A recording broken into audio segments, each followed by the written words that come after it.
Hey everybody, it's John from Seattle Coffee Gear. We're doing a crew comparison today of two grinders from Eureka. We have the Atom 75 and the Atom Pro. Both of these grinders share 75mm burrs. They're a different burr design, and they also have a very similar architecture in the grinder body and the overall functionality of the grinders. But today we're going to talk about why you might want to opt for the Atom Pro over the Atom 75, or why you might want to stick with the Atom 75 instead of springing for the Atom Pro. So let's go ahead and jump in and talk about the difference between these two grinders. To start out, you can tell just the interfaces between these two are different. The Atom Pro is very simple. It has a power switch back here. That's the main power for the grinder. And then you have a start-stop switch, and that's about it for switches and such. I'm not sure if you can hear it in the video, but a fan did just kick on, designed to help keep the motor cool. And that's because this is designed with a little bit more commercial use in mind. So in that case, you could run this quite a bit on, off, 60 seconds at a time if you needed to. And that motor or the fan would keep pulling hot air away from the motor. It's not designed to keep your burr chamber cool. It's more designed to regulate the temperature and pull that away from the motor. There's a lot of articles out there about grind temperature, and as long as you're staying in a consistent range and you're not going from hot to cold during grinding, it doesn't have a huge impact on the flavor of your coffee. But I'd encourage you to search for some scholarly articles out there about that topic for a bit more information. The Atom 75 has one of my favorite interfaces on the Eureka grinders, at least until the Helios models come out. And you have a single shot, you have a double shot. The screen is actually pretty nice. It has a slightly higher resolution than their Olympus or Zenith models. And then you also have a manual mode, which is nice to have a manual mode there. On the other grinders, other Eureka grinders, if you push your portafilter against the button and hold, it enters the manual mode automatically, which creates a bit of a learning curve for a new user. You also can adjust your grind time by 5/100ths of a second at a time, and the lowest amount of time you can go is 2/10ths of a second. So that's probably about a half gram if you're grinding for espresso. So it might be a little bit more of a bump than I would like, but it works okay. If your dose is short a little bit, you need a little bit of extra. I just have the single shot set up to give me a bump of espresso. Typically, I run this with a full hopper. I don't usually use this grinder for single dosing. You totally can use it for single dosing, but it is not really designed for that. It'll work for it, but because you have all these controls and stuff, it's really designed to have like a full hopper, maybe for a few hours in the morning while you make a couple espressos, 4 or 6 espressos in a morning, and you just run through that coffee and then throw it in your storage container once you're done making coffee for the day. That's how I would use this grinder. On the Atom Pro, it comes with their blow-up system as standard, which works pretty well. It's not a perfect seal, so it doesn't blow all the grounds out of the grinder, but it does help to get just a little bit of the leftover coffee that's in the grinder. So this one is definitely set up as more of a single dosing grinder because you don't have any time. Otherwise, you'd just be sitting here going 1 1000, 1 1000, 2 1000, 3 1000, trying to turn it off to time your grinding, and that's not going to work. So really designed to be a single dosing grinder.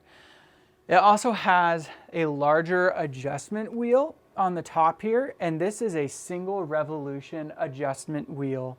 Whereas on the Atom 75, you can keep turning this infinitely. So your 0 and your 9, those aren't the max settings. This is more of a guide, more guidelines for how much you're adjusting your grind rather than an actual grind adjustment guide like you have over here. So you can turn this past 0 and keep going around. You can turn it past 9 and you can take that knob all the way off if you want to. So that's a common confusion point on this grinder. The Atom Pro also has a slightly redesigned Burr set. I'm not going to open these up today, but you can go check out the Atom Pro video and we look at the Burrs. They're a slightly different design than they are on the Atom 75, which shares the Burrs with the Olympus 75 and some other grinders. This is a very much espresso dedicated Burr set, and I found that you can do a little bit more coarse grinding with the Atom Pro than you can on the Atom 75. So if you're looking for something that maybe is a bit more of a multi-purpose grinder, the Atom Pro might be the right fit for you. One caveat I would have for you is that if you're looking for something that has zero retention, no retention whatsoever, A, it's going to be really hard to find a grinder that does that, but B, just temper your expectations a little bit with the Atom Pro. Because if you change grind settings, go from like a pour over to espresso, you're going to notice the boost in retention by about 10%. And then after like your second shot of espresso, it'll drop back down to a few tenths of a gram between shots. So if you change your grind setting a large amount, finer or coarser, you're going to see a boost in retention, but then if you hold in that same grind setting range, the retention will drop back down to a couple tenths of a gram. It's pretty similar to most grinders, even like an EK43. Mahlkönig suggests running a few grams of coffee through the grinder before you do your full dose for whatever you're grinding for. So no retention is a great goal, but it's really hard to achieve in practicality, and even the really expensive grinders aren't promising no retention. So just keep that in mind. But I have both of these dialed in for espresso right now, so I was going to do a quick taste test side by side and give you my impressions. I am using a single origin coffee from Sumatra. The notes are key lime pie, passion fruit, and Chardonnay. So probably going to get some of that like vanilla, grape citrus in the Chardonnay, and then also the citrus in the key lime, and then a little bit of like that sour sweet note from the passion fruit. So we'll see what that's like from Spy House out of Minneapolis. I have this grinder dialed in to right about 19 grams, and we're using the R58 Cinquantoro. And I am doing that in a triple basket and a bottomless portafilter. Wipe this out. I'm going to use some of the pre-infusion and post-infusion capabilities that the E61 group allows.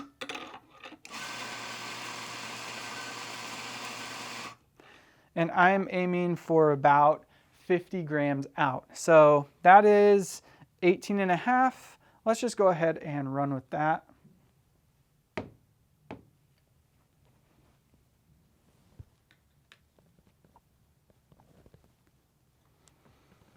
Alrighty, looks level to me. Lock it in place. Into the not neutral mug you go. And let's see what we get. I'm going to look to see when that comes out. Get a little more. There we go. So I just did a little bit of pre-infusion with the E61. You can turn that lever like 75% of the way and it'll start dropping water, but it won't kick on the pump. So you get a little bit of pre-infusion. And then when I go to do my post-infusion, I can drop the lever halfway about and it'll shut off the pump, but it won't relieve the pressure from the group. So then I can get a little bit of post-infusion as well. So I'm going to do that now and cruise down to 50. All right. And I didn't see my time. I'm sure somebody did in the video, so you can comment on that. It is a lighter roasted coffee, so I'm brewing a little bit hotter, around 96 degrees Celsius. And I'm extracting a little bit longer as well. Coffee just has more to give. Wipe that out. And what I've been doing with the Atom Pro when I single dose is I just use my portafilter basket and I load a little bit of extra coffee in it. So I'm going to be aiming for that 18.5, but I'm going to add about 19 grams of coffee in here to combat some of that retention. There's a lot of trial and error when you're using this grinder. If you have it at home, you can get pretty familiar with it and really hone in your recipes. But it's coffee. Coffee is an agricultural product, so each bean is varying a little bit from each one to another. So if you're seeing variance in your doses and all of that, you can't blame the grinder 100% because it's working with an inconsistent product.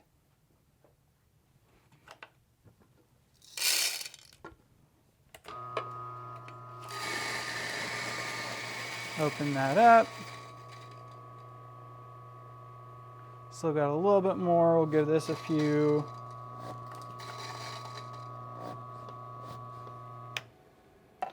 And what do we get to? 18.9, so I'm going to get rid of a little bit of that. Perfect. Now let's see how I dialed this one in.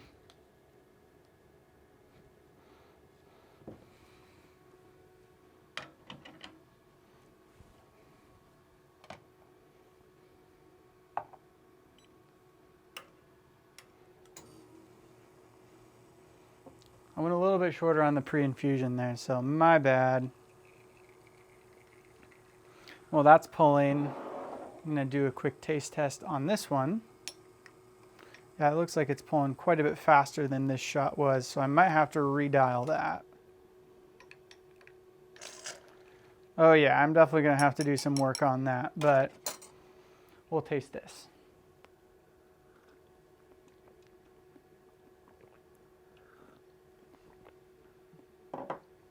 That passion fruit definitely shines forward, or shines through like right in the center of that, but not overly acidic.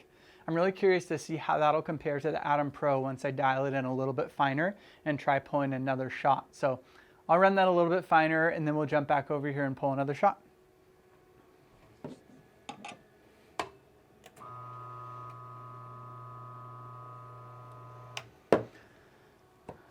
As with all grinders, even if you think there's no coffee in your grinder, you should always run your grinder while you're adjusting it, especially finer.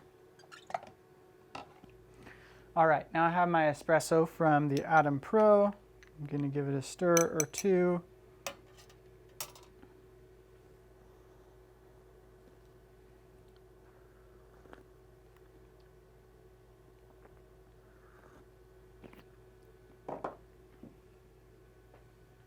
I'd say the flavors are definitely a little bit cleaner on this grinder versus the Atom 75.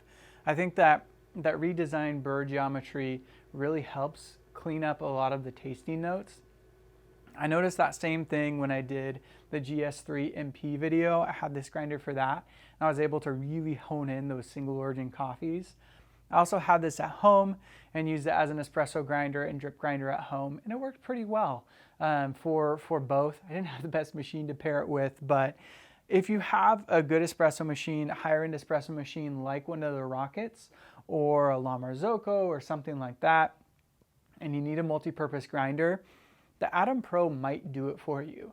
If you are just doing espresso at home and you want something that's simple to use, you want some timed functions, the Specialty 75, the Atom 75, honestly is more than enough. If you're doing more medium roast, darker roast espressos, and you just want something fast and consistent, the Atom 75 will hit all of those on the head.